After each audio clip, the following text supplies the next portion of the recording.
আজি আধা ঘণ্টামান আগত এটা সোণালী বান্ধৰ বিদ্যুৎপৃষ্ট হৈ আৰু এটা মৃত্যু হ'ল।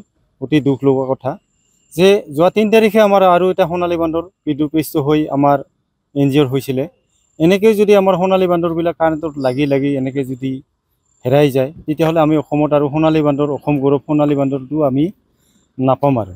গতিকে মই APDCLক এটাই অনুৰোধ জনাইছোঁ, তেওঁলোকে অতি শীঘ্ৰেই যিখিনি কৰিবলগীয়া কৰণীয় কাম আছে সেইখিনি অতি সোনকালে যাতে সম্পূৰ্ণ কৰে তাকে মই অনুৰোধ জনাইছোঁ। আৰু APDCLক এটা কথা কৈছোঁ যে তেওঁলোকে যিবিলাক মানে ঠিকাদাৰ ভিত্তিত কামবিলাক দিয়ে, একচুৱেলি ঠিকাদাৰ ভিত্তিত কাম দিয়াটোৱে তেওঁলোকৰ মানে বেছি ভুল দেখা পাইছোঁ আমি। কাৰণ তেওঁলোকে এটা ছাইড কাম কৰে, এটা ছাইড এৰি থৈ যায়। কাৰণ তেওঁলোকে টকাৰ কাৰণে কাম কৰে, তেওঁলোকে সোণালী বান্ধৰ কাৰণে কাম নকৰে। গতিকে এই কামটো APDCLে যাতে ভালকৈ চায়, এই ঠিকাদাৰ ভিত্তিত যিবিলাক কাম চলে তেওঁলোকে যিবিলাক বিষয়ববী আছে তেওঁলোকে যাতে ভালকৈ মনিটৰিং কৰে তাৰ কাৰণে অনুৰোধ জনাইছোঁ।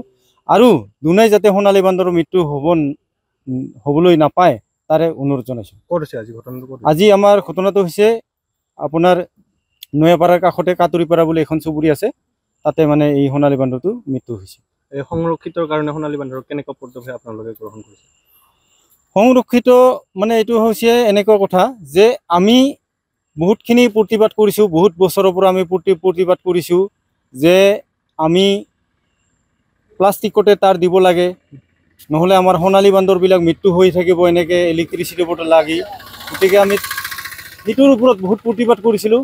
সেই প্ৰতিবাদৰ ফলত প্লাষ্টিকতে আহিছে, বহুত টকা আঁচনি আহিছে, বহুত কোটি কোটি টকা ইয়াতে আমাৰ বঙাইগাঁও জিলাত মানে কোটি কোটি টকা আমাৰ বঙাইগাঁও জিলাত আহি পাইছে। কিন্তু গোটেইখিনি ঠিকা ভিত্তিত দিয়াৰ কাৰণে ক'ত কি চলি আছে, কি চলি থকা নাই এইবিলাক আমি ভালকৈ গম পোৱা নাই। কি নাটক চলি আছে, মানে এফালে কাৰেণ্ট মানে প্লাষ্টিকতে থৈ এফালে নেকেট কৰি থৈ যায়। ইয়াৰ কাৰণটো আমি বুজি পোৱা নাই। এই কাৰণটো APDCLেহে গম পাব, কি তেওঁলোকে কি লুকা ভাকু খেলি আছে এইটো আমি গম নাপাওঁ।